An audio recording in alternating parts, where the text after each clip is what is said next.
வணக்கம் ஆஸ்பிரண்ட்ஸ். நம்ம 12th வந்து பார்த்துட்ருக்கோம் ஓகேங்களா. ஸோ 12th வந்துட்டு புக் பேக் கொஷின்ஸ் பார்த்துட்ருக்கோம். உங்களுக்கு டிஎன் டெட்டில் டிஆர்பியில் வந்து ஜாயின் பண்ணணும் அப்படின்னு இன்ட்ரெஸ்ட் இருந்தால் நம்ம ஆல்ரெடி சொன்ன நம்பருக்கு வந்துட்டு மெசேஜ் பண்ணுங்க, உங்களுக்கு டீட்டெயில்ஸ் சொல்லுவாங்க.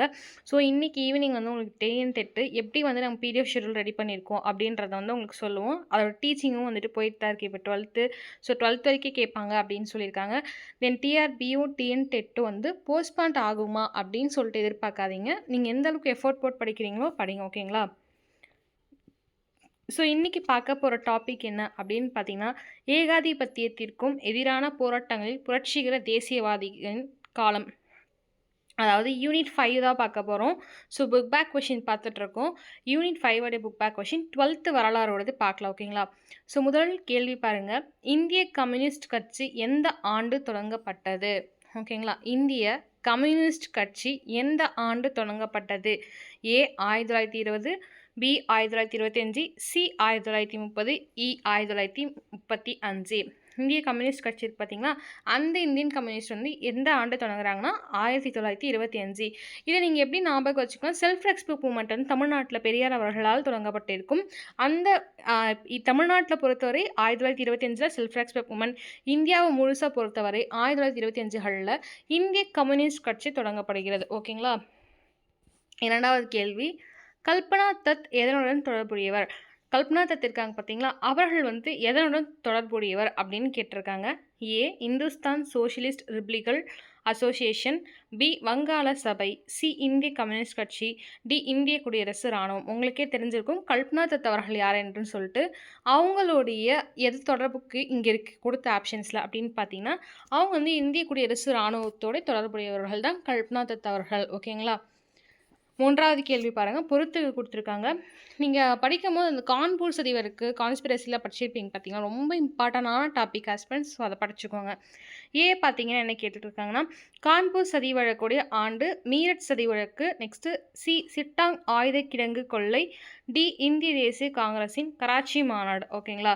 ஸோ முதல் பாருங்கள், கான்பூர் சதி வழக்கு எப்போ அப்படின்னு பார்த்தீங்கன்னா 1924களில் கான்பூர் சதி வழக்கு நடக்குது. சரி, மீரட் சதி வழக்கு எப்போ அப்படின்னு பார்த்தீங்கன்னா 1921.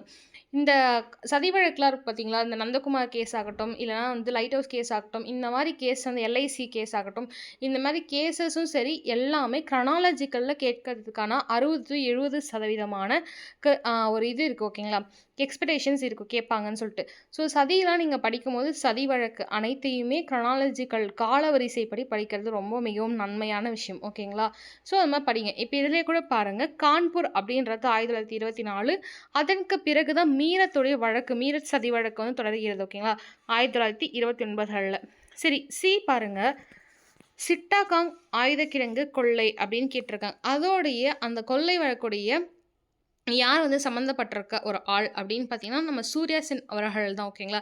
இந்த சூர்யா சென் யார் அப்படின்னு சொல்லிட்டு கீழே கமெண்ட் பண்ணுங்கள் ஓகேங்களா. ட்ராப் த கமெண்ட், கீழே கமெண்ட் பண்ணுங்கள் யாருன்னு உங்களுக்கு தெரிஞ்சா.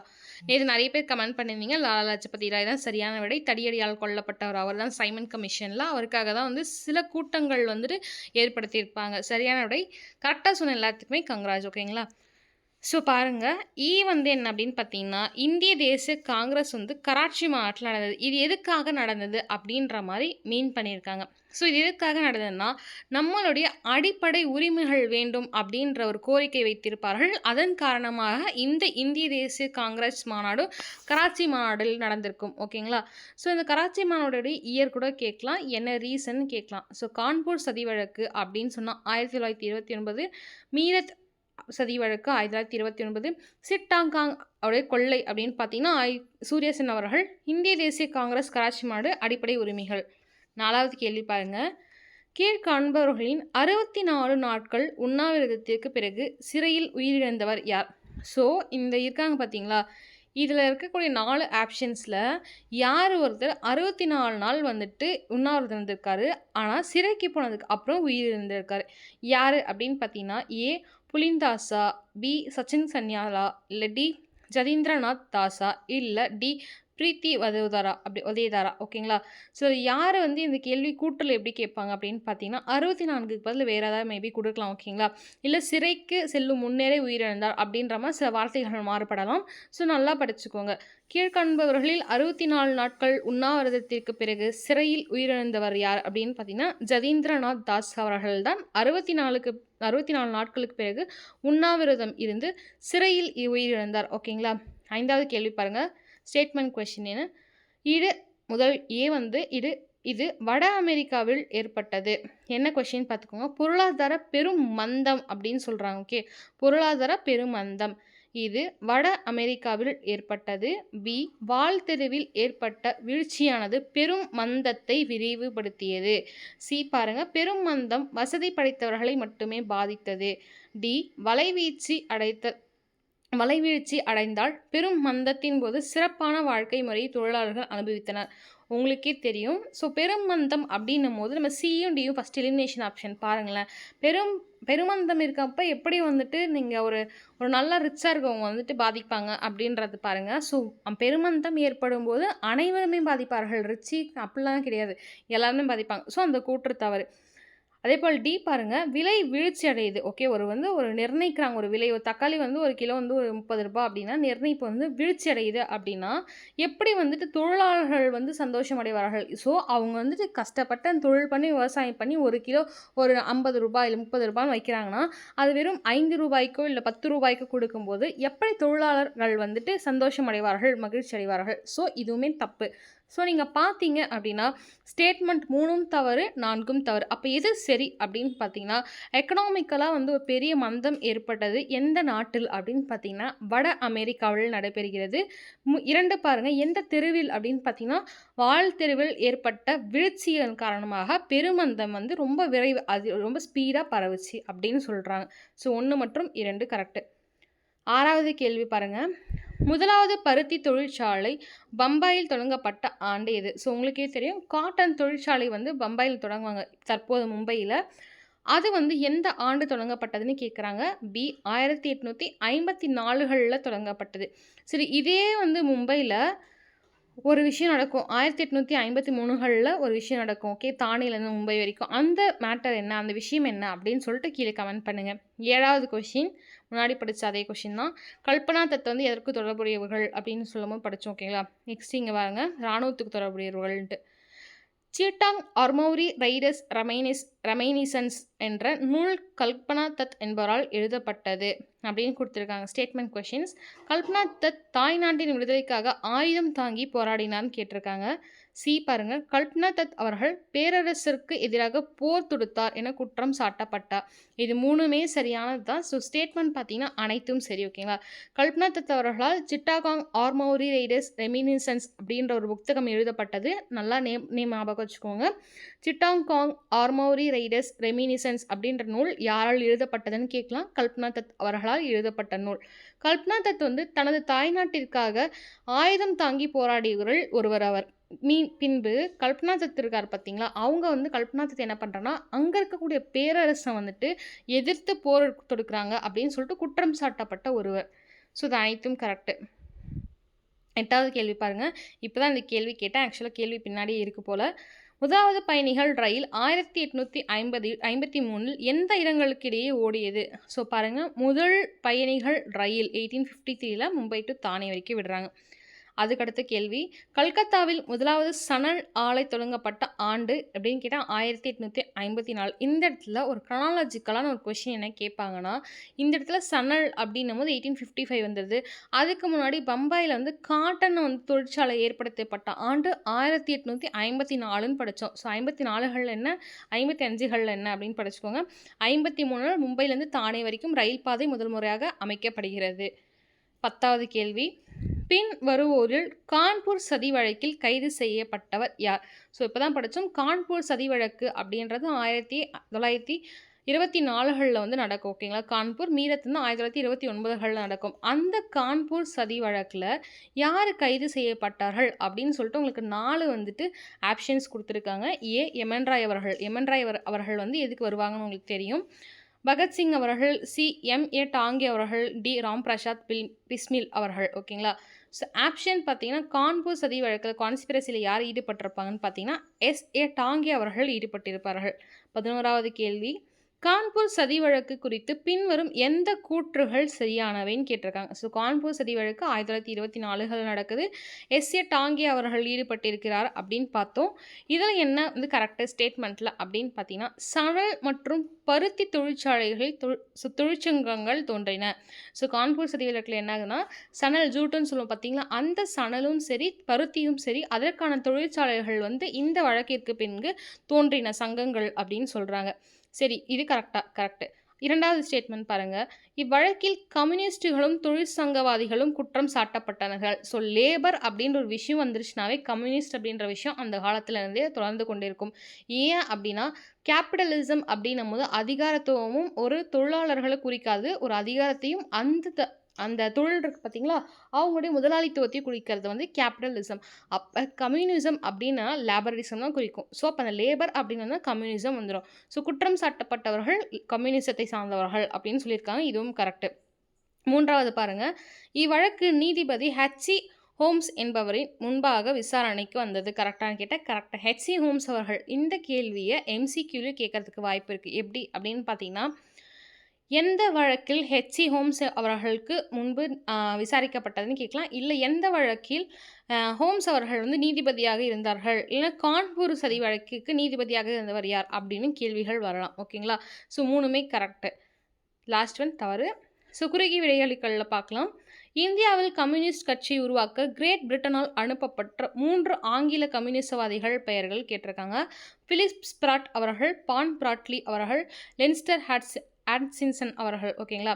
மீரட் சதி வழக்கில் குற்றம் சாட்டப்பட்டவர்கள் குற்றவாளிகளுக்கு ஆதாரமாக வாதாடியவர் யார்? இது ரொம்ப முக்கியம். ஆக்சுவலாக வழக்கறிஞர் வந்து மீரத்தில் வந்து குற்றம் சாட்டப்பட்டு ஜெயிலில் இருக்காங்க. ஸோ அவர்களுக்காக வாதாடியவர் யார் அப்படின்னு பார்த்தீங்கன்னா, KADF நார்மின் மற்றும் MC சக்லா ஆகியோர் குற்றவாளிகளுக்கு ஆதரவாக நீதிமன்றத்தில் வாதாடினார்கள். நல்லா பாருங்கள், மீரத் அப்படின்னும் போது 2 பேர்கள் வந்து வரார்கள். அவர்கள் பேர் என்ன அப்படின்னு பார்த்தீங்கன்னா, நாரிமன் அவர்களும் சக்லா அவர்களும் வந்து வாதாடுகிறார்கள். ஓகே, நாரிமன் மற்றும் சக்லா அவர்கள் மீரத்துக்காக வாதாடுகிறார்கள். இது எப்படி ஞாபகம் வைத்துக் கொள்ளலாம் அப்படின்னு பார்த்தீங்கன்னா, மீரத்துன்றதை மீட்டுன்னு ஞாபகம் வச்சுக்கோங்க. மீட்னா பார்க்கறது, இல்லைனா வந்துட்டு அப்படி கூட வச்சுக்கோங்க. மீட் பார்க்கறதுன்னு வச்சுக்கோங்க. இல்லை மீட் MEATனா ஒரு அப்படி சொல்கிறது ஒரு கறி அந்த மாதிரி சொல்லுவோம், அந்த மாதிரி நான் வச்சுக்கோங்க. அப்போ மான் நரி 2மே என்னது ஒரு மீட். ஓகேங்களா? ஒரு கறி. நெக்ஸ்ட்டு சக்லா அப்படின்ற வார்த்தை எப்படி நான் வச்சுக்கேன் வந்து இந்த சகலமும் கலக்கி மானையும் வந்துட்டு நரியும் கலக்கி ஒரு மீட் செய்கிறாங்க அப்படின்ற மாதிரி ஞாபகம் வச்சுக்கோங்க. நெக்ஸ்ட்டு ஹெச்.சி. ஹோம்ஸ் பற்றி அதை பற்றி தெரிஞ்சுக்கலாம் அப்படின்னு சொல்கிறாங்க. இப்போ தான் இந்த கேள்வி பார்த்தோம். கான்பூர் சதி வழக்கில் நீதிபதியாக ஜட்ஜாக பணியாற்றியவர், அவர் முன்பாக விசாரிக்கப்பட்ட வழக்கு கான்பூர் வழக்கு அப்படின்னு படித்தோம். சரி, ஓகே. ஹெச்.சி. ஹோம்ஸ் வந்து என்ன பண்ணுறாருனா, கோரக்பூர் அப்படின்ற ஒரு ஊரில் வந்துட்டு நீதிபதியாக இருக்கிறார். ஓகே, பணியாற்றுறார். எந்த ஊரில் ஹெச்.சி. ஹோம்ஸ் வந்து அவர்கள் பணியாற்றினான்னு கேள்வி கேட்டால் கோரக்பூர். ஓகே, சௌரி சௌரா வழக்கில் 172 விவசாயிகளுக்கு மரண தண்டனை விதித்தார். பாருங்கள் இவ்வளோ ஃபஸ்ட்டு. ஸோ சௌரி சௌரா உங்களுக்கு அந்த இன்சிடென்ட் தெரியும். 22களில் 1922களில் நடக்கும். போலீஸ் ஸ்டேஷன் எரிச்சிருவாங்க. அங்குள்ள காவலாளர்கள் எரிக்கப்பட்டிருப்பார்கள். அதனால் காந்தி அவர்கள் வந்து கைவிட்டிருப்பாங்க அப்படின்ற மாதிரி படித்து உண்ணாவிரதமிருந்து கைவிட்டிருப்பாங்கன்ட்டு. ஸோ அந்த இடத்துல 172 விவசாயிகளை வந்து மரண தண்டனைக்கு வந்து சொல்லியிருக்காரு கோர்ட்டில். ஓகேங்களா? கான்பூர் சதி வழக்கில் வாதாடுறாரு. 2வது பாருங்க. 2வது லாகூர் சதி. ஓகேங்களா?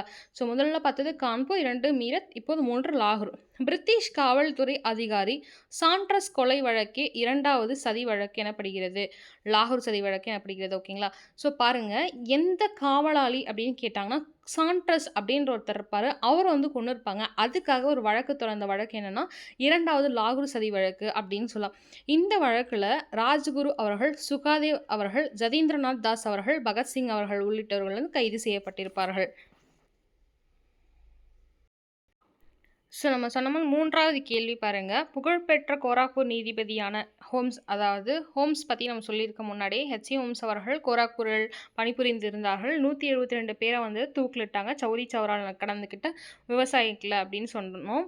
நெக்ஸ்ட் கொஷின் பாருங்க. லாகூர் சதி வழக்கு படி இப்ப பார்த்தோம். சாண்ட்ரஸுடைய கொலை வழக்க வந்துட்டு 2வது சதி வழக்கு அப்படின்னு சொல்லுவாங்க. அப்படின்னு சொல்லிட்டு இதுல யார் யார் இருந்தாங்க அப்படின்போது ராஜ்குரு அவர்களும், சுகாதேவ் அவர்களும், ஜதீந்திரநாத் தாஸ் அவர்களும், பகத்சிங் அவர்களும் கைது செய்யப்பட்டார்கள். எந்த வழக்கின் கீழ் அப்படின்னு பார்த்தீங்கன்னா லாகூர் கான்ஸ்பிரசி கீழே வந்துட்டு கைது செய்யப்படுறாங்க. இதுல உங்களுக்கு பகத்சிங், ராஜ்குரு, சுகாதேவ் தெரியும். இப்பதான் ஜதீந்திரநாத் தாஸ் அவர்களை பற்றி பார்த்தோம். 64 நாட்கள் வந்துட்டு உண்ணாவிரதம் இருந்து சிறையில் உயிரிழந்தவர் அப்படின்ற ஒரு விஷயத்த பார்த்தோம்.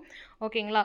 5வது கேள்வி பாருங்க. இந்தியாவின் நவீன தொழிற்சாலையின் தந்தை என ஜே.என். டாட்டா அழைக்கப்பட்டார். காரணம் என்ன அப்படின்னு கேட்டிருக்காங்க. ஸோ இந்த கேள்வி எம்சிக்யூவில் வந்தால் இந்தியாவுடைய மாடர்ன் இண்டஸ்ட்ரீஸோடைய ஃபாதர் யார்? இந்தியாவின் நவீன தொழிற்சாலையின் தந்தை அவர்கள் டாட்டா அவர்களை சொல்லுவாங்க. ஜே.என். டாட்டா அவர்களை. எதனால் அப்படின்னு பார்த்தீங்கன்னா ஜே.என். டாட்டா அவர்கள் வந்து இந்தியாவில் முதல் முறையாக வெற்றிகரமான ஒரு தொழிலதிபராக வந்து திகழ்கிறாரு. அதனால தான் இவரை நவீன தொழிற்சாலையோட தந்தை அப்படின்னு சொல்கிறாங்க. நெக்ஸ்ட் என்ன அப்படின்னு பார்த்தீங்கன்னா 1868களில் நிறுவப்பட்ட வர்த்தக நிறுவனம் வந்து டாட்டா குழுமமாக வளர்ச்சி பெற்றது. என்னது? 1868களில் ஒரு நிறுவனம் ஸ்டார்ட் பண்ணுறாங்க. அந்த நிறுவனம் வர்த்தக நிறுவனம் வந்து பிற்காலத்தில் டாட்டாவுடைய குழுமமாக வளர்ச்சி பெறுகிறது அப்படின்னு சொல்கிறாங்க. பம்பாயில் சுதேசி அப்படின்ற ஒரு பேரால் நிறுவனத்தை வந்து இவங்க உருவாக்குறாங்க. எந்த இடத்துல? பம்பாயில். ஓகேங்களா? நெக்ஸ்ட் சிட்டாங் ஆயுதப்படை தாக்குதலை நடத்த சூர்யா சென் திட்டமிட்ட வழிமுறைகள் யாதுன்னு கேட்டாங்க. முன்னாடி பார்த்தோம் சூஸ் த கரெக்ட் ஆன்சரில் சிட்டாங் ஆயுதப்படைக்கு வந்துட்டு யார் வந்து தொடர்புடையவர்கள் அப்படின்ற ஒரு பொறுத்துக்களை பார்த்தோம். கரெக்டாங்களா? சூர்யா சென் அவர்கள். அந்த பொறுத்துக்களையே மீரத் மற்றும் சதி வழக்கு எல்லாமே பார்த்தோம். சரி, இவர் எப்படி வந்து திட்டமிட்டு வழிமுறைகள் வந்து திட்டுறாருன்னு பார்த்தீங்கன்னா சூர்யாசன் அவர்கள் வந்து சிட்டாங்காக்கை வந்து கைப்பற்ற கொரில்லா தாக்குதல் நடத்த திட்டமிட்டார். இந்த கொரில்லா தாக்குதல் வந்து பேர் வந்து ரொம்ப ஃபேமஸாக இருக்கலாம். சிவாஜி அவர்களால் நடத்தப்பட்ட தாக்குதல் கொரில்லா தாக்குதல். அந்த கொரில்லா தாக்குதல் வந்து எப்படி சொல்லுவோம் அப்படின்னு பார்த்தீங்கன்னா வந்து மறைந்திருந்து தாக்கும் முறை அப்படின்னு சொல்லுவோம். ஸோ அப்போ அந்த கொரில்லா தாக்குதலை வந்துட்டு யார் பயன்படுத்துகிறார்கள் அப்படின்னு பார்த்தீங்கன்னா சிட்டாங்குக்காக இவர்கள், அதாவது சூர்யாசன் அவர்களால் பயன்படுத்தப்பட்ட ஒரு முறை கொரில்லா தாக்குதல் அப்படின்னு சொல்லலாம். சரி, ஓகே. கொரில்லா பாணி தாக்குதல் பற்றி இப்போ தான் சொன்னோம், மறைந்திருந்து தாக்குதல்னு சொல்லிட்டு. இந்த தாக்குதல் எப்பொழுது, எந்த ஆண்டு, எந்த தேதி நடைபெற்றது அப்படின்னு ஒரு வினாக்கள் வந்து எழுப்பப்பட்டிருந்தால் 1930களில் வந்து ஏப்ரல் மாதம் 18ஆம் தேதி வந்துட்டு இந்த சிட்டாங்குடைய படைத்தலை மீது தாக்குதல் ஏற்படுத்துகிறாங்க. சூர்யாசன் அவர்களால் ஏற்படுத்தப்பட்டிருக்கு. சரி, ஓகே. 4வது பாருங்க. சிட்டாகாங்கை தனிமைப்படுத்த ரயில்வே தகவல் தொடர்பு ஆகியவற்றை துண்டிக்கப்பட்டார். ஓகேங்களா? ஸோ பாருங்கள், இப்போ வந்து தாக்குதல் நடத்திடுறாங்க. இப்போ தாக்குதல் நடத்தணும்னா அந்த இடத்துலேருந்து பார்த்து உடனே என்ன பண்ணோம், இந்த ஆஃபீஸ்லோ இந்த தொழிற்சாலையிலேருந்து ஃபோன் பண்ணி இந்த மாதிரி ஆயிடுச்சு அப்படின்னு சொல்லணும். ஓகேங்களா? அதனால் இவர் வந்து எவ்வளோ ஒரு நாலேஜபிளாக அந்த விஷயத்தை பண்ணியிருப்பான்னு பாருங்க. கட் பண்ணி விட்டுறாங்க. துண்டிக்கப்பட்டிருக்கு. என்ன அப்படின்னு பார்த்தீங்கன்னா தகவல் தொடர்பான எல்லாமே துண்டிக்கப்பட்டிருக்கு. Even railway கூடமே. ஓகேங்களா? ஸோ சிட்டாகாங் ஆயுதப்படை தாக்குதலை நடத்தியவர் சூர்யாசன் அவர்கள். 1930களில் ஏப்ரல் 18 அன்று இரவு. ஓகே, இந்த கொஷின் இந்த வேர்டை மார்க் பண்ணிக்கோங்க. இரவு நேரத்தில் வந்து நடக்குது அப்படின்னு சொல்கிறாங்க. ரயில்வே மற்றும் போஸ்ட் ஆஃபீஸ் தகவல் தொடர்பு பார்த்தீங்களா, டெலிகிராஃபாக இருக்கலாம், இல்லை என்ன வேணாலும் இருக்கலாம், அதை வந்து துண்டிக்கிறார். ஓகே, டிஸ்கோ வந்து எந்த ஆண்டு வந்து சிப்கார்டு, டிஸ்கோ இதெல்லாம் படிச்சுக்கோங்க. எந்த ஆண்டு உருவாக்கப்பட்டது, ஜம்ஷெட்பூரில் நிறைய வந்து உருவாக்கியிருப்பாங்க. இதெல்லாம் எதுக்கு யூஸ் பண்ணாங்க அப்படின்னு படிச்சுக்கோங்க. த்ரோப்சி டாட்டா அமெரிக்கா சென்று 2 ஆண்டுகள் பயிற்சி மேற்கொண்டார். எதற்காகனா இந்த வர்த்தகம் தொழிற்சாலைகளை வந்துட்டு உருவாக்குவதற்காக டாட்டா அவர்கள், ஜே.என். டாட்டா அவர்கள் வந்துட்டு அமெரிக்காவுக்கு போகிறாங்க. 2 வருட காலம் வந்து கற்றுக்கிட்டு வராங்க. அமெரிக்கன் இரும்பு தொழிலாளர்களில் பல நுணுக்கங்களை கற்று தேர்ந்தார். அமெரிக்காவில் போய் இருக்கிறதுனால 2 வருஷத்தில் நிறைய விஷயத்தை வந்து கற்றுக்கிறாரு. தொராப்ஜி டாட்டா அவர்கள் 1907இல் டாட்டா இரும்பு மற்றும் எஃகு நிறுவனத்தை நிறுவினார். இதன் மூலம் தனது தந்தை ஜே.என். டாட்டாவின் நீண்ட காலம் கனவை நிர்வாக்கினார். முன்னாடி பார்த்தோம் 1868களில் அந்த டாட்டா குழுமமாக வளருது அப்படின்ற மாதிரி பார்த்தோம். சுதேசி அப்படின்ற நிறுவனத்துடைய பேரை வச்சு மும்பையில் வந்து ஸ்டார்ட் பண்ணியிருப்பாங்க அப்படின்னு பார்த்தோம். இந்த தொராப்ஜி டாட்டா அவர்கள் யார் அப்படின்னு பார்த்தீங்கன்னா அந்த ஜே.என். டாட்டாவுடைய மகன் தான். இவர் அமெரிக்காவுக்கு செல்கிறார். 2 ஆண்டுகள் வந்து அமெரிக்காவில் இரும்புடைய அந்த நுணுக்கங்கள் எல்லாத்தையும் கற்றுக்கொண்டு இந்தியா வருகிறார். இந்தியா வந்து 1907களில் வந்து டாட்டா அவர்கள் என்ன பண்ணுறாங்கன்னா எஃகு நிறுவனத்தை வந்து ஸ்டார்ட் பண்ணுறார். இதன் மூலம் அவருடைய தந்தையான ஜே.என். டாட்டா அவர்களுடைய நீண்ட கால கனவை நிறைவேற்றுகிறார். நெக்ஸ்ட் பாருங்க. தென்னிந்தியாவில் தொழிற்சங்கங்கள் வளர்ச்சிக்காக சிங்காரவேலர் ஆற்றிய பங்களிப்பு என்ன? உங்களுக்கு சிங்காரவேலர் பத்தி நல்லா தெரியும். ரொம்ப, ரொம்ப, ரொம்ப இம்பார்ட்டன்டான ஒரு பெர்சன் நம்மளுடைய விடுதலை போராட்டத்தில. ஸோ இவர் என்ன பண்றாரு அப்படின்னு பார்த்தீங்கன்னா, தொழிற்சாலைகளுக்கு, தொழிலாளர்களுக்கு வந்து இவர் என்ன நலச்சங்கங்கள்லாம் நல்ல விஷயம் பண்றாரு அப்படின்னா, திருவிக அவர்கள் இருக்காரு பார்த்தீங்களா? திருவிக அவர்களுடன் சேர்ந்து தென்னிந்தியாவுல வந்து பல தொழிற்சங்கங்கள வந்து நிறுவுறாங்க. ஓகேங்களா? தொழிற்சங்கங்கள் ஓகேங்களா? தொழிற்சங்கங்கள் நிறுவுறார்கள். 1923கள்ல நாட்டுல முதல் முறையாக முதல் நாளை மே தினமாக கொண்டாடினார். ஸோ பாருங்க, இவர்கள் தான் லேபர்ஸ் டேவ ஃபர்ஸ்ட்டு உருவாக்குறாங்க. எந்த ஆண்டு அப்படின்னு கேட்டா 1923. ஸோ மே மாதம் முதல் நாள். ஸோ மே 1 என்ன அப்படின்னு கேட்டா வந்து தல பர்த்டேன்னு சொல்லாதீங்க. அதுவும் தான். பட் இம்பார்ட்டன்ட்டா இங்க என்ன அப்படின்னு பார்த்தீங்கன்னா, மே முதல் நாள் லேபர்ஸ் டே ஓகேங்களா? ஜஸ்ட் ஃபார் ஃபன் ஓகேங்களா? ஸோ 3 அப்படின்னு பார்த்தீங்கன்னா வந்து 1928கள்ல திருச்சியில வந்து தென்னிந்திய ரயில்வே வந்து வேலைநிறுத்தம் ஏற்பாடுகள் செய்யப்படுகிறது. எங்க? 1928கள்ல திருச்சி மாவட்டத்தில ஐ மீன் திருச்சியில வந்துட்டு வேலைநிறுத்தம் பண்றாங்க. திருச்சியில வந்து எந்த இடத்துல அப்படின்னு பார்த்தீங்கன்னா, புன்மலையில் அப்படின்ற ஒரு இடத்துல ரயில்வே வேலைநிறுத்தம் நடத்தியதுக்காக தண்டனை பெற்றார். ஸோ பகத்சிங்க பத்தி பார்க்கலாம். ஏன்னா பகத்சிங்க பத்தி குரூப் 2ல 2020, 21கள்ல வந்து கேள்விகள் கேட்கப்பட்டிருக்கு. ஸோ அவர பத்தி பார்க்கலாம். பகத்சிங் இளமை காலம் முதலில் இந்திய சுதந்திர போராட்டத்தின் பங்கேற்றார். ஆரம்பத்தில் நவ்ஜவான் பாரத் சபா அமைப்பின் தன்னை இணைத்துக் கொண்டார். இந்த கேள்வி கேட்டிருக்காங்க. பகத்சிங் அவர்கள் வந்து எதுல வந்து இணைந்தார் அப்படின்னா, நவ ஜவான் பாரத் சபா அப்படின்ற ஒரு இணையத்துல இணைத்துக் கொண்டார். பின்னர் இந்துஸ்தான் ரிபிள்கள் அசோசியேஷன் என்ற அமைப்பில் இணைந்தார். இந்த கேள்வி மேலேயே பார்த்தோம். பகத்சிங் அவர்கள், நெக்ஸ்ட் வந்து ராஜ்குரு அவர்கள், சுகாதேவ் அவர்கள்னு சொல்லி ஒருத்தர் மட்டும் இல்ல அப்படின்ற மாரி கேட்டிருந்தோம் பார்த்தீங்களா? ஸோ அப்பனா இந்த மாரி படிக்கணும். அப்ப பகத்சிங் அவர்கள் என்னல இருந்தாரு? ஹிந்துஸ்தான் சோஷியலிஸ்ட் ரிபல்லியன்ல இருந்தாரு. பின்னர் பாரத் சபா அமைப்புல தன்னை இணைத்துக் கொண்டாரு. பிற்காலத்துல இந்துஸ்தான் சோஷியலிஸ்ட் ரிபல்கள்ல வந்துட்டு அவரோட அசோசியேஷன் வந்து பேர மாத்துவார். ஓகேங்களா? ஸோ ரஷ்ய புரட்சி மற்றும் சோசியலிச சித்தாந்தங்களை பகத்சிங் பெரிதும் கவரப்பட்டார். அப்ப ரஷ்ய புரட்சினா என்ன? கம்யூனிசம். ஸோ கம்யூனிசத்துல வந்து ரொம்ப வந்துட்டு கவரப்பட்டிருக்கார். ஓகே, அட்ராக்டிவா அந்த சித்தாந்தங்கள், பிலாசபிக்கல்லாம் அவருக்கு ரொம்ப புடிச்சிருக்குன்னு சொல்றாங்க. புரட்சி என்பது மனித குலத்தில் பிரிக்க முடியாத உரிமை என்று பகத்சிங் கருதினார். இந்த கேள்வி பல்வினாக்கள்ல அதாவது எம்சிக்யூல கேட்கப்பட்டால், புரட்சி என்பது மனித குலத்தில் பிரிக்க முடியாத உரிமை என்று கூறியவர் யார்? அப்படின்னு கேட்பாங்க.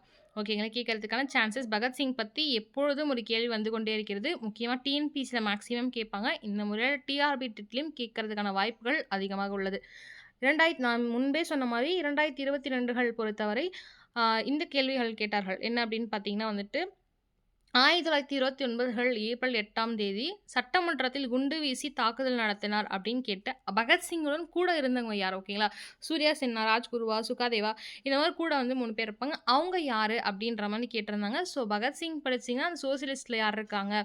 பேர் மாற்றத்துல இப்ப யார் கூட இருந்தாங்க? இந்த குண்டு வீசுகள் வந்து இருந்தபோது யார் கூட இருந்தாங்கன்னு பார்ப்போம். ஸோ எந்த ஆண்டு குண்டு வீசுகிறார் மத்திய சட்டமன்றத்துக்குள்ள அப்படின்னு பார்த்தீங்கன்னா, 1929கள்ல ஏப்ரல் மாதம் 8ஆம் தேதி. மீரட் ஸ்பிரிட் நமக்கு வந்து நடக்குது பார்த்தீங்களா? மீரட் சதி வழக்கு 1929கள் அப்படின்னு படிச்சோம் பார்த்தீங்களா? அந்த ஆண்டு ஏப்ரல் மாதம் 8ஆம் தேதி அவர்கள் மத்திய சட்டமன்றத்தில வந்து குண்டு வீசுகிறார் பகத்சிங் அவர்கள். அவர் கூட 3 ஃப்ரெண்ட் இருப்பாங்க. முடிஞ்சா அந்த பேர கீழ கமெண்ட் பண்ணுங்க. பிகாஸ் ஆஃப் இந்த கொஸ்டின் ஆல்ரெடி குரூப் 2ல வந்திருக்கு. நெக்ஸ்ட் பாருங்க. அந்த சதி வழக்குல அதாவது அவர் குண்டு வீசப்பட்டார் பார்த்தீங்களா? அந்த குண்டு வீசப்பட்டது காரணத்துக்காக பிரிட்டிஷ் காவல்துறை அதிகாரிகள் இருக்காங்க பார்த்தீங்களா? அவர்கள் வந்து சாண்ட்ரஸ வந்து கொலை வழக்குல கைது செய்யப்படுகிறார். இந்த முன்னாடியே படிச்சிருப்போம். சாண்ட்ரஸ் அவர்கள் கொலை வழக்கு தான் 2ஆம் லாகூர் சதி வழக்கு அப்படின்னு தொடர்ந்தார்கள் அப்படின்னு சொல்லிட்டு. லாகூர் சிறைச்சாலையில் 1931 மார்ச் 23 அன்று அதிகாலை தூக்கிலிடப்பட்டார். 1930கள்ல அக்டோபர் 7 வந்து பகத்சிங்க்கு மரண தண்டனை தீர்ப்பு வழங்கப்பட்டது. ஸோ இந்த 3 இயர் ஞாபகம் வச்சுக்கணும். எந்த ஆண்டு மத்திய சட்டமன்றத்தில பகத்சிங் அவர்களும், அவர்கள் நண்பர் அவர்களும் சேர்ந்து குண்டு வீசி தாக்குதல் நடத்தினார்கள் அப்படின்னு கேட்டா 1929ஆம் ஆண்டு ஏப்ரல் மாதம் 8ஆம் தேதி. எப்பொழுது பகத்சிங் அவர்களுக்கு மரண தண்டனை தீர்ப்பு வழங்கப்பட்டது? நல்லா நோட் பண்ணிக்கோங்க. தீர்ப்பு வழங்கப்பட்டது அப்படின்னா 1930ஆம் ஆண்டு. அவர் வந்து இங்க மத்தியத்தில வந்துட்டு குண்டு வீசப்படுத்த அடுத்த ஆண்டு தான் வந்துட்டு தீர்ப்பு வழங்குறாங்க. 1930ஆம் ஆண்டு அக்டோபர் மாதம் 7ஆம் தேதி. சரி, ஓகே. எந்த சிறைச்சாலையில வந்து பகத்சிங் அவர்களை அடைத்தார்கள் அப்படின்னு பார்த்தீங்கன்னா, லாகூர் சிறைச்சாலையில்.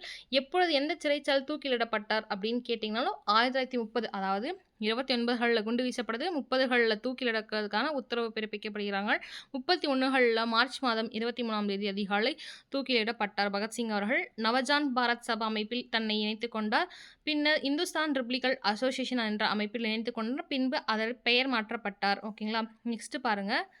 ஆதிக்க காலனி இந்தியாவில் ஏற்பட்ட தொழில் வளர்ச்சி. ஸோ தொழில் வளர்ச்சி பத்தி கேள்விகள் வந்து கரண்ட் அஃபேர்ஸ்ல கேட்கலாம். ஸோ நீங்க அந்த மாரி கரண்ட் அஃபேர்ஸா படிச்சுக்கோங்க. ஜம்ஷெட்பூர்ல வந்து டாடா இண்டஸ்ட்ரீஸ் வந்துச்சு. இல்ல இப்போ வந்து சிப்காட் வந்து எந்த இடத்துல அலோகேட் பண்ணியிருக்காங்க. அந்த மாரி கரண்ட் அஃபேர்ஸ் கூட படிச்சுக்கோங்க. ஏன்னா ஹிஸ்ட்ரிய பொறுத்தவரைக்கும் பாஸ்ட் தான் பத்தி மட்டும் தான் படிப்போம். ஓகேங்களா? டுடேஸ் பாஸ்ட் இஸ் டுமாரோ ஹிஸ்ட்ரின்னு சொல்லுவாங்க. ஸோ கரண்ட் அஃபேர்ஸ் பொறுத்தவரைக்கும் நீங்க எந்த சப்ஜெக்ட்ஸ்ல வேணாலும் விட்டு விளாசலாம். பட் ஆனா ஹிஸ்ட்ரியில கண்டிப்பா வாய்ப்பே இல்ல. மேபி கேட்கறதா இருந்தா பாலிட்டி சம்மந்தப்பட்டதோ, இண்டஸ்ட்ரியல் சம்மந்தப்பட்டதோ, அக்ரேரியன் ரெவல்யூஷன்ஸ்லயோ, இல்ல சார்க் மாநாடு பொறுத்ததுலயோ, இல்ல G20 அந்த மாரி தான் கேட்கறதுக்கான வாய்ப்பு நெறைய இருக்கு. ஸோ ஹிஸ்ட்ரி பொறுத்தவரைக்கும் நீங்க கரண்ட் அஃபேர்ஸ்ல படிக்கணும் அப்டின்னா, இந்த மாரி படிச்சுக்கலாம். ஓகே. நாளைக்கு என்ன வகுப்பு பார்க்க போறோம் அப்படின்னு பார்த்தீங்கன்னா, தேசியவாத அரசியலின் வகுப்புவாதம் அப்படின்ற டாபிக் பார்க்க போறோம் யூனிட் 6ல. ஸோ எப்பயும் போல ஒரு ரிவிஷன் குடுத்துரலாமா? ஸோ சும்மா இந்த இயர் பார்த்துக்கலாம். 23கள்லேருந்து 24கள்ல நெசவு தொழில் வந்து மிகவும் சிறப்பாக செயல்பட ஆரம்பித்தன. ஓகே. எப்ப 24கள்ல 23கள்லயும். 29கள்லயும் 30கள்லயும் வந்து பருத்தி பொருட்கள் வந்து நுகர்வு வந்து 44% வந்து இன்க்ரீஸ் ஆகுது. 33ல 34கள்ல வந்துட்டு இறக்குமதி வந்து 20 டூ 20.5% வந்து குறைகிறது. ஓகேங்களா. சர்க்கரை உற்பத்தி, சிமெண்ட் உற்பத்தி ஆகிய இரண்டும் நன்கு வளர்ச்சி பெற்ற காலம் அப்படின்னு பார்த்தீங்கன்னா, 33கள்லயும் 1934கள்லயும் 1919 ஆண்டு சிந்திய நீராவி கப்பல் கம்பெனி லிமிடெட் நிறுவப்பட்டது. இந்த கேள்வி பார்த்துக்கோங்க. எந்த ஆண்டு சிந்திய நீராவி கப்பல் கம்பெனி உருவாக்கப்பட்டதுன்னு 1919கள்ல. அதுக்கடுத்து 20 வருடங்கள் கழித்து 1939கள்ல பிரிட்டிஷ் பணியாளர்கள் பம்பாய் நீராவி கப்பல் நிறுவனத்தை வாங்கியது. ஓகேங்களா. நெக்ஸ்ட் பாருங்க. இங்கே வந்துட்டு இப்ப தான் படிச்சோம். ஓகேங்களா. பகத்சிங் வந்து சின்ன வயசுலயே வந்துட்டு ராணுவத்துக்கும் சுதந்திரத்துக்கும் வந்தார்கள். ராணுவம் கிடையாது, சுதந்திரத்துக்கு வந்தார்கள். நவஜான் பாரத் சபால இணைத்துக் கொண்டார். அப்புறம் இந்துஸ்தான் ரிபப்ளிகன் அசோசியேஷன் அமைப்பில் இணைந்தார். பின்பு பெயர் மாற்றப்பட்டது. ரஷ்ய புரட்சிகளிலும் சோசியலிசத்திலும் அதிகம் ஆர்வம் கண்டார். அதில் ஈர்க்கப்பட்டவர்கள். புரட்சி என்பது மனித குலத்தோடைய பிரிக்க முடியாத ஒரு உரிமை என்று கூறியவர் பகத்சிங் அவர்கள். 1929களில் ஏப்ரல் 8ஆம் தேதி வந்து மத்திய சட்டமன்றத்தில் குண்டு வீசுகிறார்கள். அவர்களும் அவர் நண்பர்களும். அவர்கள் பேர் என்ன அப்படின்னு சொல்லிட்டு கீழே கேட்டிருந்தேன். பிரிட்டிஷ் காவல்துறை சாண்ட்ரஸ் அவர்கள் கொலை வழக்கில் கைது செய்யப்படுகிறார். 1930ஆம் ஆண்டு அக்டோபர் 7ஆம் தேதி மரண தண்டனை விதிக்கப்படுகிறது. 31 அதிகாலையன்று 1931 லாகூர் சிறையில் மார்ச் 23 அன்று அதிகாலை தூக்கில வந்து போடுறாரு. ஓகேங்களா. ஸோ நெக்ஸ்ட் திருவிகாவுடன் சேர்ந்து வந்து தொழிற்சங்கங்கள் வந்து நிறுவுகிறார்கள். யார் அப்படின்னு பார்த்தீங்கன்னா சிங்காரவேலு அவர்கள். அவர் தான் 1923ஆம் ஆண்டு முதலாக மே தின நாள் வந்து தொழிலாளர்கள் தினமாக கொண்டாடப்பட்டது. 28களில் திருச்சியிலேருந்து தென்னிந்திய ரயில்வேல வேலை நிறுத்துறாங்க. டிஸ்கோ அப்படின்னா என்ன அப்படின்ற ஃபுல் ஃபார்ம் படிச்சுக்கோங்க. ஏன்னா அப்ரிவேஷன்ஸ் இப்படிலாம் கேட்பாங்க. டிஸ்கோடைய ஃபுல் ஃபார்ம் வந்து கீழே தெரிஞ்சா சொல்லுங்க. ஸோ தோர்ப்சி டாட்டா அவர்கள் அமெரிக்கா சென்று 2 வருடங்கள் படிக்கிறார்கள். இரும்பு மற்றும் எஃகு பற்றி கற்றுட்டு வந்து ஸ்டார்ட் பண்ணுறாங்க. அவங்க அப்பாவுடைய ஆசை நிறைவேற்றுறாங்க. 1907களில் டாட்டா இரும்பு ஸ்டார்ட் பண்ணுறாங்கன்னா. ஸோ சிட்டாகாங் ஆயுதப்படைகளில் வந்து ஈடுபட்டவர் யாருன்னா சூர்யாசென் அவர்கள். குரில்லா தாக்குதல் போர் நடத்துகிறாங்க. குரில்லா தாக்குதல் போர் அப்படின்னா மறைமுக போர் அப்படின்னு சொல்லியிருந்தோம். 1930கள் ஏப்ரல் மாதம் 18ஆம் தேதி இரவு வந்து சிட்டாகாங் படை தாக்குதல் நடைபெறுகிறது. எந்த இயர்னா வச்சுக்கோங்க. 1930களில் ஏப்ரல் 18ஆம் தேதி. ஓகேங்களா. ஸோ அதுக்கடுத்தது பார்த்தீங்கன்னா வந்து ஜே.என். டாட்டா அவர்கள் வந்து முதல் வெற்றிகரமான தொழிலதிபர் அப்படின்னு பார்த்தோம். 1868களில் வர்த்தக நிறுவனமாக இருந்த டாட்டா குழுமமாக வளர்ச்சியடைகிறது. அப்புறம் சுதேசி அப்படின்றது வந்து மும்பையில் வந்து ஒரு நிறுவனம் ஸ்டார்ட் பண்ணுறாங்கன்னு சொல்லிட்டு. 2வது லாகூர் சதி வழக்கு நம்ம பார்த்தோம். ஆல்ரெடி வந்து குண்டுவீசிகளில் வந்து சாண்ட்ரஸ் அப்படின்ற ஒரு பிரிட்டிஷ் காவலாளிகளை வந்து கொண்டிருப்பாங்க. நண்பர்கள், அதாவது பகத்சிங்கோட நண்பர் ஒருவர். அவர் பேரை தெரிஞ்சா சொல்லுங்க. அந்த வழக்கை தான் 2வது லாகூர் சதி வழக்கு அப்படின்னு சொல்லுவாங்க. ஓகேங்களா. நெக்ஸ்ட் என்னன்னா இதில் வந்து சம்மந்தப்பட்டவர்கள் யார் அப்படின்னு பார்த்தீங்கன்னா இவங்களே பேர் சொல்லிட்டாங்க. ராஜகுரு அவர்கள், சுகாதேவ் அவர்கள், ஜதீந்திரநாத் தாஸ் அவர்கள், பகத்சிங் அவர்கள் உள்ளிட்ட 21 பேர்கள் வந்து கைது செய்யப்படுகிறார்கள். எதற்கு அப்படின்னு கேட்டிங்கன்னா 2வது லாகூர் சதி வழக்கை முன்னிட்டு. சரி, ஓகே. இந்த ஜதீந்திரநாத் தாஸ் பற்றி முதலே படித்தோம். 64 நாள்களாக உண்ணாவிரதம் வந்து சிறையிலே உயிர் வந்து விடுறார். ஓகேங்களா. இன்னொருத்தர் யாருன்னா வந்து அந்த கொல்லப்பட்டிருக்க இடத்துலேருந்து பிடிக்கப்பட்டிருப்பார். சாண்ட்ரஸை கொண்டு இருப்பார் பார்த்தீங்கன்னா, ஒருத்தர் வந்து அப்படி பிடிச்சிருப்பாரு, ஒருத்தர் தப்பிச்சு போயிருப்பாரு, ஒருத்தர் சிறையில் இறந்திருப்பாரு, தூக்கிலிடப்பட்டவர் பகத்சிங் அவர்கள். இப்படியும் கேள்வி எழுப்பலாம். சரி, புகழ்பெற்ற ரோக்பூர் அப்படின்ற ஒரு ரோக்பூர் இடத்துல நீதிபதியாக இருந்தவர் ஹெச்.இ. ஹோம்ஸ் அவர்கள். சௌரி சௌராவுடைய வழக்கு தொடர்வரும் இவர் தான். 172% விவசாயிகளை வந்து மரண தண்டனை விதித்தவரும் இவரே. ரோக்பூர் நீதிபதியாக பணியாற்றியவரும் இவர் தான். கான்பூர் சதி வழக்கு வந்துட்டு இவர் முன்னாடி தான் நடக்குது அப்படின்னு சொல்லியிருப்பாங்க. ஓகேங்களா. மீரட் சதி வழக்கில் வந்து உங்களுக்கு சொல்லியிருக்கேன். மீட் அப்படின்னு ஞாபகம் வச்சுக்கோங்க. கரின்னு சொல்லிட்டு நரிமன் அவர்களும் நெக்ஸ்ட் சக்லா அவர்களும். சக்லானா கலக்கிறது. ஓகேங்களா. அதை வந்துட்டு ஈ ஈடுபட்டிருப்பாங்கன்னு சொல்லிட்டு. சரி ஓகே. கம்யூனிஸ்ட் கட்சி உருவாக்க கிரேட் பிரிட்டன்லேருந்து அதாவது பிரிட்டன்லேருந்து அனுப்பப்பட்ட கம்யூனிஸ்ட் பெயர்கள் அப்படின்னு கேட்டிங்கன்னா, ஃபிலிப் சால்ட்ன்னு சொல்லிட்டு ஒரு கிரிக்கெட் பிளேயர் இருக்காங்க. ஸோ உங்க சால்ட் கனெக்ட் பண்ணிக்கோங்க ஓகேங்களா. பான் பிராட்லி அப்படின்னு சொல்லிட்டு ஒருத்தர் இருக்காங்க. லெஸ்டர் ஹாட்சின்சன் அப்படின்ற ஒருத்தர் வராங்க ஓகேங்களா. சணல் மற்றும் பருத்தி தொழிற்சாலைகள், தொழிற்சங்கங்கள் தோன்றின. இவ்வழக்கில் கம்யூனிஸ்டுகளும், தொழிற்சங்கவாதிகளும் குற்றம் சாட்டப்பட்டனர் படிச்சோம். இந்த வழக்குல கான்பூர் வழக்குல ஹோம்ஸ் அவர்கள் வந்து முன்பாக விசாரிக்கப்படுகிறது அப்படின்ற 3மே கரெக்ட். பின்வருவனவற்றில் கான்பூர் சதி வழக்கில் கைது செய்யப்பட்டவர் யார்? ஸோ கான்பூர் அப்படின்னு வந்துச்சுனாவே டாங்கே அவர்களை நல்லா ஞாபகம் வச்சுக்கோங்க. கான்பூர் சதி வழக்குல கல்கத்தாவில் முதல் சணல் நிலையம் 1955களில் வைக்கிறாங்க. 1954களில் பருத்தி வந்து மும்பையில் ஸ்டார்ட் பண்ணுறாங்க. 53களில் மும்பை டு தானேல ரயில் ஸ்டார்ட் ஆகுது ஓகேங்களா. Next Chittagong armoury Riders reminiscence என்ற நூலை எழுதியவர் யாருன்னா கல்பனா தத் அவர்களால் எழுதப்பட்டது. கல்பனா தத் அவர்கள் தம் தாய்நாட்டிற்காக ஆயுதம் ஏந்தி வந்து தாங்கி போராடின ஒருத்தவர் வந்து கல்பனா தத் அவர்கள். கல்பனா தத் அவர்கள் வந்து குற்றம் சாட்டப்பட்டு எதுக்காக அப்படின்னு பார்த்தீங்கன்னா, பேரரசுக்கு எதிராக இவங்க செயல்படுறாங்க குற்றம் சாட்டப்படுகிறார். முதலே சொன்ன மாரி முதலாவது பருத்தி தொழிற்சாலை மும்பையில் தொடங்கப்பட்ட ஆண்டு 1854 எந்த முதலாவதா, இரண்டாவதான்னு கேட்பாங்க. நோட் பண்ணிக்கோங்க. நெக்ஸ்ட்டு வந்துட்டு பொருளாதார பெரும் பத்தி படிச்சோம். வட அமெரிக்கால ஸ்டார்ட் ஆகுது. வீழ்ச்சிகள் வந்து வால் தெருவில் ஏற்பட்ட வீழ்ச்சியின் காரணமாக ஸ்டார்ட் ஆகுது அப்படின்னு படிச்சோம் ஓகேங்களா. 64 நாட்கள் உண்ணாவிரதம் இருந்து சிறையில் உயிரிழந்தவர் வந்து ஜதீந்திரநாத் தாஸ் அவர்கள். கான்பூர் சதி வழக்கு 1924களில் கான்பூர் அப்படின்னு சொன்னா நான் யாருன்னு சொன்னேன். நல்லா இப்போ கீழே கமெண்ட் பண்ணுங்க. கான்பூர்னா நான் யாரை வந்து மீன் பண்ணேன் அப்படின்னு சொல்லிட்டு ஓகேங்களா. ஓகே. கான்பூர் சதி வழக்கு அப்படின்னா, டாங்கே அவர்களும், கல்பனா தத் அவர்களும் உங்களுக்கு நினைவில் வரணும். ஓகேங்களா. ஸோ சீட்டாங்காங் ஆயுத கொள்ளை அப்படின்னு சொல்லும்போது சூரியசென் அவர்கள் வரணும். ஏன்னா வந்து ரயில்வேயையும், அதுக்கப்புறம் டெலஃபோன் சொல்லுவாங்க. அதையும் துண்டிக்கப்பட்டு தான் உள்ள வருகிறார். கொரில்லா போர் முறையை வந்து கையாளுகிறார் அப்படின்னு சொல்லிட்டு இரவு நேரத்தில இந்த விஷயங்கள் நடக்குது. ஸோ கல்பனா தத் அவர்களால் எழுதப்பட்ட ரெமினிசன்ஸ் புக் ஞாபகம் வச்சுக்கோங்க. சிட்டாங் ஆர்மோரி ரெமினிசன்ஸ்ன்ற புக்கு. இந்திய குடியரசு ராணுவம்ல ஒருத்தர் வந்துட்டு ஈடுபட்டவர்கள் வந்து இந்திய குடியரசு ராணுவத்தில கல்பனா தத் அவர்கள். இந்திய கம்யூனிஸ்ட் கட்சி உருவான ஆண்டு 1925. இது ஞாபகம் கூறும் வகையில் செல்ஃப் ரெஸ்பெக்ட் மூவ்மெண்ட் தமிழ்நாட்டில் உருவாக்கப்பட்ட ஆண்டு 1925 பெரியாரால் அப்படின்னு சொல்லியிருந்தேன். ஸோ இன்னைக்கோட டாபிக் வந்து முடிஞ்சது. கொஞ்சம் ஸ்பீடாக போகிற மாதிரி தான் இருக்கும். கொஞ்சம் ஸ்லோ பண்ணிக்கோங்க. ஏன்னா நிறைய டாபிக்ஸ் கவர் பண்ணோம் நம்ம வந்து அடுத்த வீடியோ போகலாம். உங்களுக்கு டெட் மற்றும் டிஆர்பியில் வந்துட்டு உங்களுக்கு வந்து சேரணும்னு விருப்பம் இருந்தால் ஓகே கொஷின் பேப்பர்ஸ்லையோ இல்லை பிடிஎஃப்லையோ வந்து சேரணும் விருப்பம் இருந்தால் முதல்ல கொடுத்த வாட்ஸ்அப் நம்பருக்கு வந்து மெசேஜ் பண்ணுங்கள். Thank you aspirants. நாளைக்கு வந்து சிக்ஸ்த்து யூனிட்டோடைய வீடியோ பார்க்கலாம். தேங்க்யூ, நன்றி, வணக்கம். இன்றைக்கி உங்களுக்கு ஃபிசிக்ஸ் வந்து அப்லோட் பண்ணிடுவோம். ஸோ வந்துட்டு ஹிஸ்ட்ரிக் சொல்ல தேவையில்ல. ஸோ யாராவது டெட்டு பார்க்குறவங்க இருந்தால் இல்லை டிஎன்பிசி ஸ்டூடெண்ட்ஸ் இருந்தால் டெட் இருந்தால் நீங்கள் ஜாயின் பண்ணிக்கலாம். Thank you aspirants.